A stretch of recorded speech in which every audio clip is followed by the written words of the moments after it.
everybody. Welcome to 2ZQ Hot Takes, where we discuss issues, both big and small. I am your host, the very handsome Tim Kirk, and this time I'll be talking about the lottery.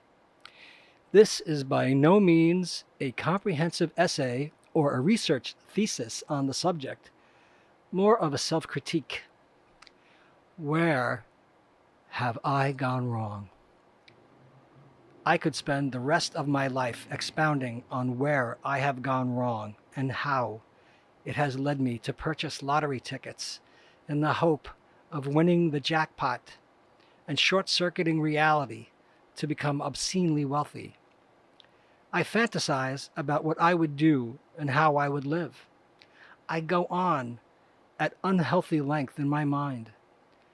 Inexcusably, I even envision the irrational exuberance. I just hope against hope, because sooner or later, I tell myself, somebody always wins. I suffer from eternal optimism. I incessantly think about or am reminded by my conscience of the poor choices I have made in life. My mind, spirit, thinking, actions, body, behavior, impulses, desires, my history, excuses, failings have all brought me to the point where I purchase lottery tickets on a regular basis? Is that what it is? And in-person purchases as opposed to enrollment in an account and or an app is much different, and it should send alarms to your mind to tell you not to do this and save your money, especially with a lot of people selling you the tickets. Now, I go to guys who are on the ball and smart and funny, and I enjoy their company and personalities, and they are great. On the other hand, there are people that I just do not understand why they are there. How they do not learn to do the thing that they are there to do all day, every day, as if each and every single encounter is a brand new experience and not a mind-numbing exercise in tedium. But they are there, and that's what they purport to do. How they do not comprehend, integrate, and apply any knowledge of previous activity is utterly beyond me. I came here to buy lottery tickets and not become entangled into the mesh of your personal melodrama and the minutiae of your day-to-day existence. I just want to buy tickets and leave this place. Can we do that? The breakdown from point A to point B in what equates to a single, ordinary, unremarkable, usual step in your day-to-day stride ceases, and we start falling into the abyss, as if going from one step to another, somehow the entire earth has split open and we are now falling down. We are going down, hurtling towards infinity. Up until now, we speak the same language and understand each other, right up until this point.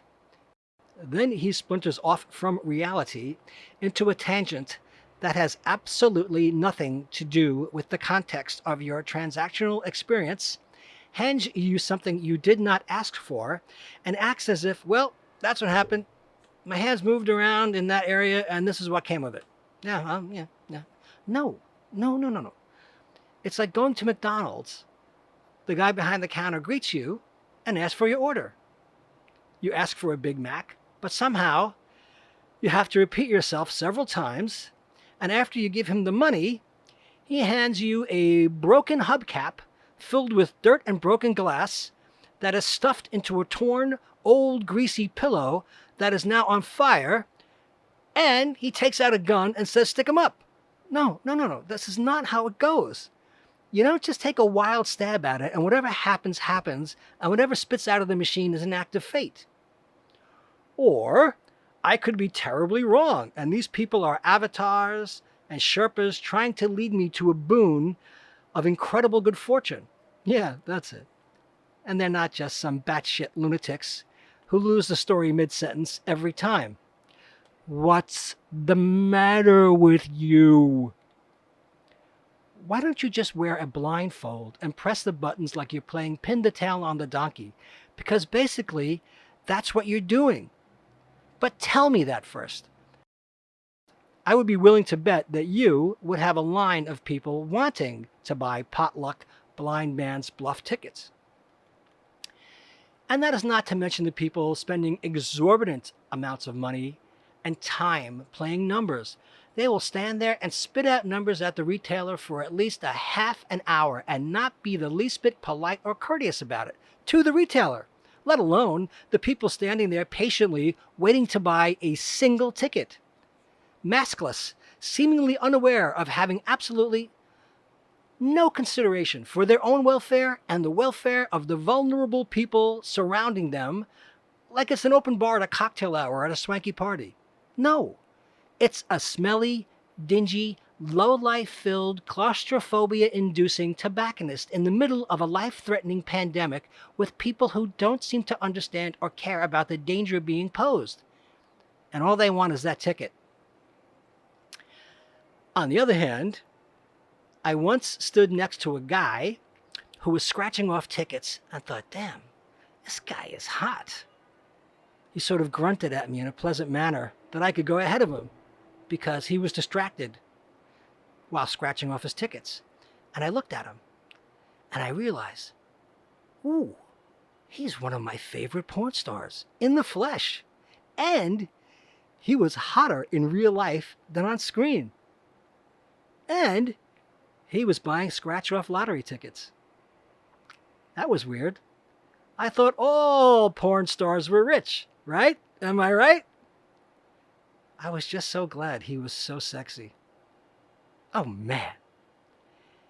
And I see people with all sorts of trinkets and good luck charms and talismans and rituals, all superstitious.